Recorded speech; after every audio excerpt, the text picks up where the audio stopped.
কি করছো তুমি? ডিমের খোলা ছাড়ানো নেই, আর তুমি ডিমটা কি কামড়াতে যাচ্ছ? এ বাবা, তাহলে তুমি ডিমের খোলাটা ছাড়িয়ে দাও, আমার ডিম খেতে খুব ইচ্ছা করছে। হ্যাঁ আমি দেবো তো তোমাকে ডিম, তোমার জন্য তো সিদ্ধ করে রেখেছি, তুমি স্কুল থেকে এসে খাবে বলে। ঠিক আছে মাম্মা, আমি ডিমটা তোমাকে ছিলে দিচ্ছি, ঠিক আছে? মাম্মা তুমি ডিমটা ছিলে নাও, আমি তাহলে ঘরে ওয়েট করছি।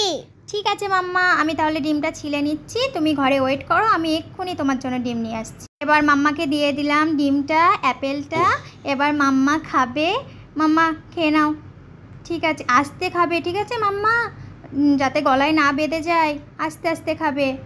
ঠিক আছে মাম্মা, আমি আস্তে আস্তে খাবো। আমি টিভি দেখবো আর ডিম খাবো। ঠিক আছে, তুমি টিভি দেখে নাও আর ডিমটা খেয়ে নাও, সবটা শেষ করতে হবে, ঠিক আছে? অ্যাপেলটাও শেষ করতে হবে আর ডিমগুলোও শেষ করতে হবে। তুমি টিভি দেখতে দেখতে খেয়ে নাও, সবটা খাবার শেষ করবে।